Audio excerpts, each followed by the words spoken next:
we have time for a few questions, so I'll turn the podium over to the audience. If you don't have any questions for me, I'll have questions for the audience. So. Hi, I'm Teresa Maldonado from Texas A&M. Many of the presentations today in talking about innovation give a historical perspective of technology development. And we have speakers from industry, we have speakers from academia. I'm hearing hints of the challenges of part of the innovation is taking what we do in universities, for example, and doing the tech transfer to industry, commercialization. And can you comment more about that barrier in the innovation spectrum? I think that's a very good question. Since Bob handles a lot of the university industry initiatives, maybe Bob in particular mentioned that the lawyers were having a field day with the microcomputer versus the microprocessor. But today I'm seeing faculty members faced with patent infringement issues, for example, and they don't have the resources nor the time to battle those lawsuits and try to innovate in their laboratories. Right. Yeah, I'd like not to say really too much that's on the bringing up further legal disputes, right, or casting aspersions on lawyers or anything like that. But we've found a number of ways effective in dealing with some of these things. Fortunately, there are a number of university presidents who realize that the bigger value probably to all of us, their school, industry, society as a whole, is really in promoting the interaction between the partnership, that does get things commercialized, rather than spending years perhaps, worrying about exactly what kind of legal negotiations you need to have to get to an agreement. So that's certainly been a big help, and I appreciate university presidents who've been on that side of the question. Another one of the things that we do that's most effective probably in transferring technology is actually hiring students. And when we do that from a project, whether it's funded publicly or through one of our consortia, or even if it was some contract work that we had done directly with the university, we find that that is probably the most effective kind of technology transfer. So we're always looking for that opportunity.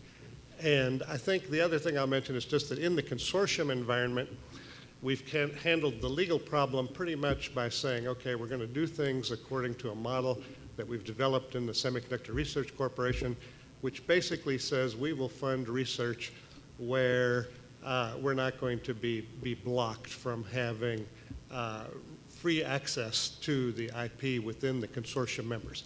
So the university gets to own it, the university can license it to other people, but within the consortium, if we've paid for it, we would just like to have royalty-free access, not ownership. Can I add to that? Sure. Yeah, you touched on something. Let me make it even stronger. I'm not going to deal with the legal thing because that would take that's more than an hour discussion in itself.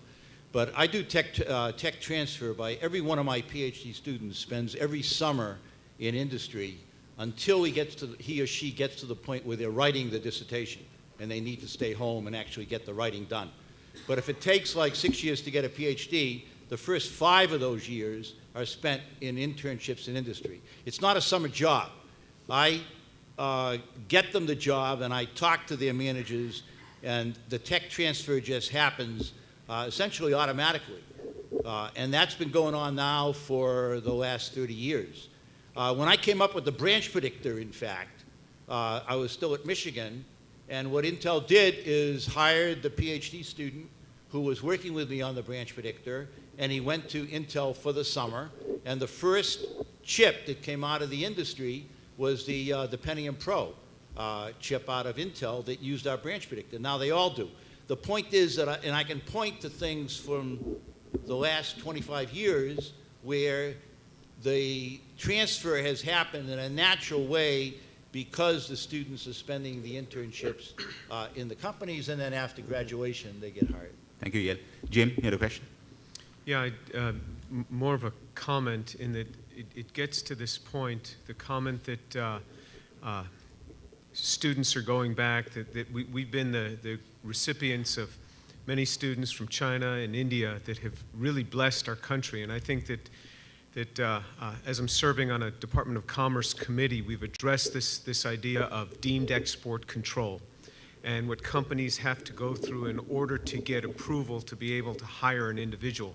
And so we have an administration now that's a little bit responsive to this problem. And so recommendations have gone in to lower that barrier substantially on the deemed export control so that students can be hired far more easily. Whatever we may think that other countries may be taking from the United States, actually we have been the far greater recipients of brain knowledge from China and India than they have ever gotten from us. And it would take them a lot to get back what we've gotten from them in that brain trust. But lowering the transition and the barrier, this was encroaching upon the university, in fact. What we could begin to teach students in our laboratories and tell them in our laboratories, and that's why we got involved. And so recommendations have now gone in to greatly lower that barrier because industries are better at protecting their knowledge and their ideas than the United States government is. They do a much better job of that. So it's more to put the onus on the industry and lower the barrier in hiring in that way. Thank you, Jim.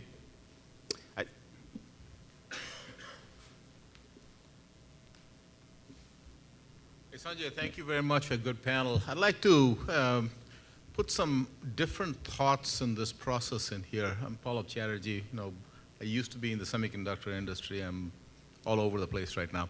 Anyway, the fundamentals of what's made the microelectronics industry get on a treadmill, okay, is I think the reason, it's also not the fundamental reason why some of these major breakthroughs have happened, okay? And my feeling is that too much regimentation is actually not good for the microelectronics industry at the bottom, okay? So, almost, and I've been talking to Bob Doring, almost think the roadmap has its day. Let people do what they need to do to compete, okay? So that's one. Now, if you look at the major innovations of the last decade, the 90s decade and 2000 to 2010 decade, way early in the 90s decade, Nicholas Negroponte predicted what's called the Negroponte switch, which is telephones will become wireless and TVs will go on wire, which essentially is completely different from where telephones were for the last 100 years and televisions were, right? And it was a very simple statement, but it's had a very profound effect, okay?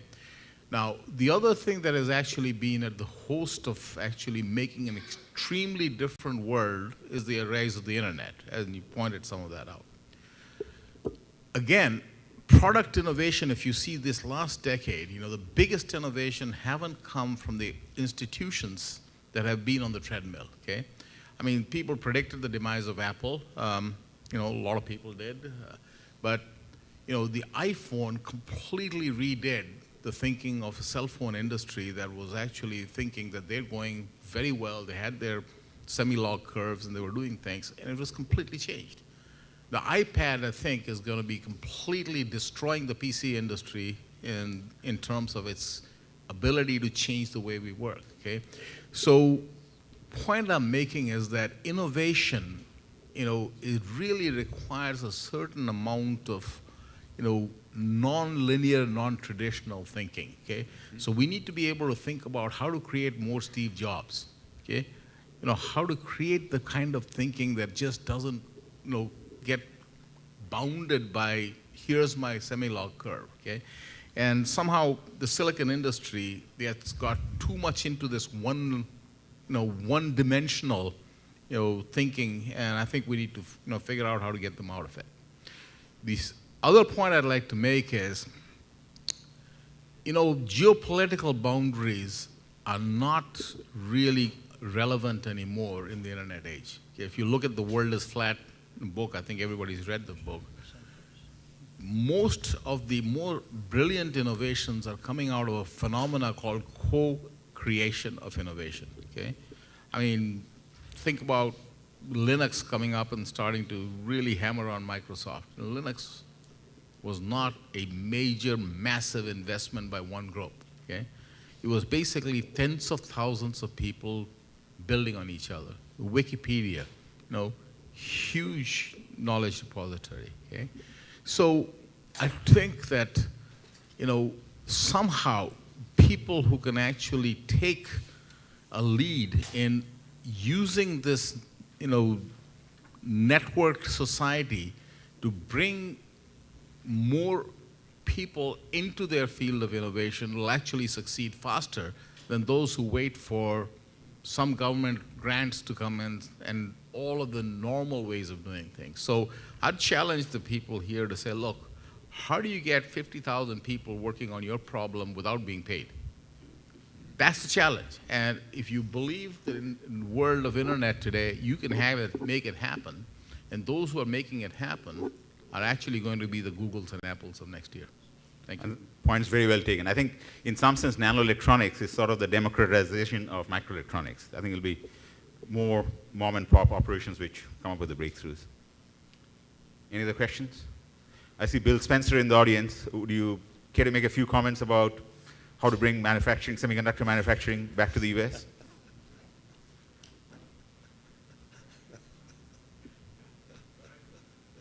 I think almost every comment has been made.